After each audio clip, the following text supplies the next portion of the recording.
Bonjour à tous les passionnés de récits dramatiques et de fresques sociologiques. Aujourd'hui, nous plongeons au cœur de l'épisode 30 d'un des feuilletons les plus marquants de la télévision indienne, Afsar Bitiya. Si vous pensiez que les séries télévisées n'étaient que de simples divertissements superficiels, cet épisode va vous prouver exactement le contraire. En 20 minutes à peine, les scénaristes réussissent à condenser une guerre des classes, un choc des valeurs spirituelles et une tension psychologique d'une rare intensité. Cet épisode s'intitule « Le plaisir de la fête l'emportera-t-il sur la Saraswati Puja ?» Un titre en forme de question rhétorique qui cache en réalité un affrontement impitoyable entre la fortune acquise et le mérite intellectuel. Installez-vous confortablement, car nous allons disséquer chaque regard et chaque ligne de sous-texte de ce pivot narratif. L'épisode commence là où tout devrait toujours commencer, dans un récit d'initiation, dans la lumière de la connaissance. Chez Vidyapati, le père de notre héroïne Krishna, on célèbre la Saraswati Puja. Dans la tradition hindoue, Saraswati n'est pas la déesse de la richesse matérielle, rôle dévolu à Lakshmi, mais celle des arts, de la parole et du savoir. Ce choix est crucial pour la thématique de la série.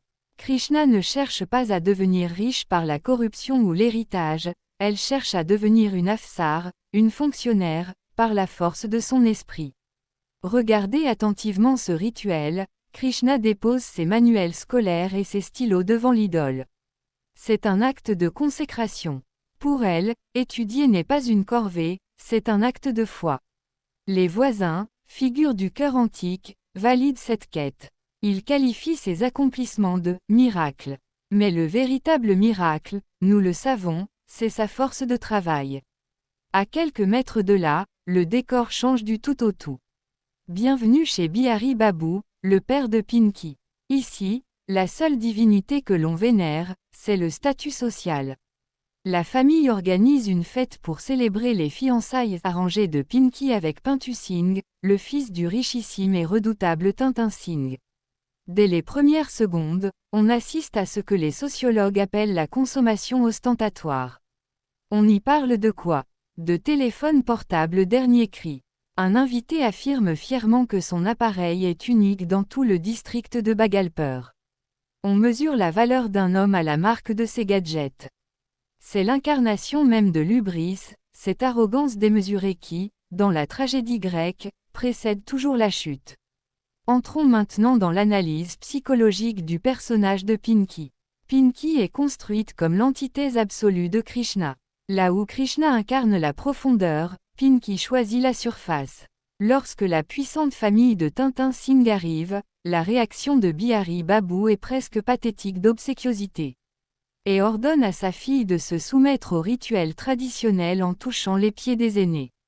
Mais regardez la dissonance, immédiatement après ce geste de soumission traditionnelle, Pinky tente de jouer la carte de la modernité occidentale en utilisant des expressions anglaises robotiques. Son père s'extasie, elle parle tellement bien anglais qu'on dirait une grande officielle.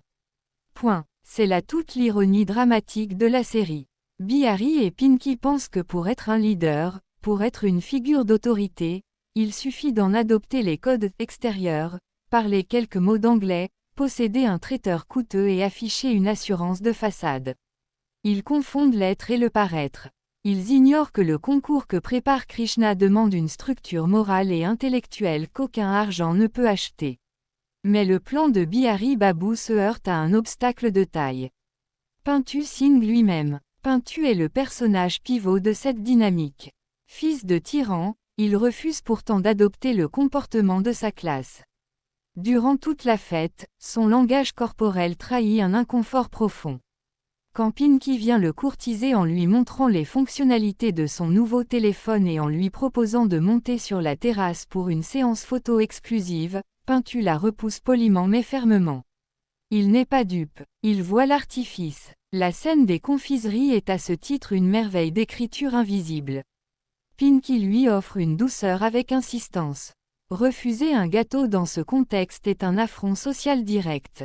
Pintu capitule, accepte une bouche, mais effectue immédiatement une manœuvre de diversion géniale, il donne le reste du gâteau au jeune Sonu pour qu'il l'apporte à sa mère. Par ce geste, il refuse symboliquement d'accepter l'intimité que Pinky tente de lui imposer. Et c'est ici que l'épisode bascule dans le pur génie de la mise en scène, la guerre des décibels. Conscient que sa fête s'enfonce dans la froideur, Bihari demande à sa fille de monter le son pour créer une illusion de joie. C'est le moment précis que choisit le destin pour frapper. De la maison voisine s'élève la Aarti de Saraswati. Ce n'est pas seulement un conflit de voisinage, c'est un conflit cosmique.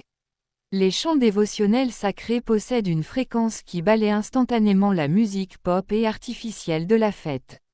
Le sacré pénètre le profane. Et l'impact est immédiat, Ganga, la mère de Pintu, est subjugée. La piété innée de cette femme de la haute société brise les barrières des clans. Elle quitte la table des riches pour aller chercher la bénédiction chez les pauvres. Le pouvoir d'attraction spirituelle de Krishna et de son père vient de remporter la première manche de manière totalement passive, par la seule force de leur foi. Nous arrivons au cœur émotionnel de l'épisode. Pintu se retrouve face à Krishna. Lorsqu'on lui demande de féliciter la jeune candidate à l'administration, le temps s'arrête. Son « Krishnaji » Badet n'est pas une simple formule de politesse. C'est la reconnaissance d'un égal envers un égal.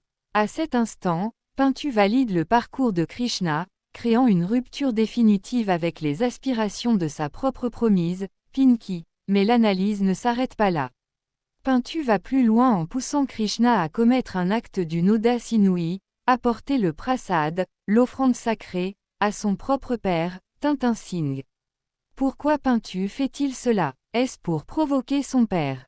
Non, c'est une leçon de philosophie appliquée. Pintu rappelle à Krishna une règle fondamentale du dharma, le prasad transcende la politique humaine. Le repas d'un riche est sélectif, mais la nourriture de Dieu est universelle. En incitant Krishna à franchir cette ligne, Pintu teste son courage. Il veut voir si elle possède l'étoffe d'une véritable dirigeante, capable d'affronter le regard des puissants. Et la réponse du patriarcat ne se fait pas attendre. Le monologue final de Tintin Singh est d'une violence psychologique absolue. Pour lui, l'existence même de Vidyapati et de Krishna est une insulte à son hégémonie. Écoutez ces mots, ils ont brûlé des kilos de mon sang. C'est une métaphore de la perte de contrôle. Tintin Singh ne supporte pas l'idée que des personnes qu'il considère comme inférieures puissent s'élever par l'éducation. Sa promesse de transformer le rêve de Krishna en un Emrig Trishna, un mirage, une illusion mortelle dans le désert, montre toute la portée de sa cruauté. Il ne veut pas seulement qu'elle échoue, il veut détruire la structure même de son esprit pour que plus aucun membre de sa famille n'ose jamais lever les yeux vers le ciel. C'est une guerre totale contre l'émancipation des classes populaires qui est déclarée. En conclusion, cet épisode 30 d'Afsar Bitiya est un modèle de construction dramatique. Il utilise des éléments du quotidien, une fête, une prière, un téléphone portable, un gâteau, pour illustrer des concepts philosophiques profonds. Il nous montre que le chemin vers le sommet est pavé d'embûches psychologiques et sociales. Krishna triomphera-t-elle de la malédiction de Tintin Singh? Sa foi en Saraswati sera-t-elle assez forte pour briser le blocus financier de ses rivaux? La suite de la série nous le dira, mais cet épisode pose les jalons d'une lutte biblique pour la dignité. Merci d'avoir suivi cette analyse pas à pas. N'oubliez pas de vous abonner, de laisser un commentaire pour partager votre avis sur l'attitude de Pintu Singh, et d'activer la cloche pour ne manquer aucune de nos prochaines décortications sérielles. À très bientôt.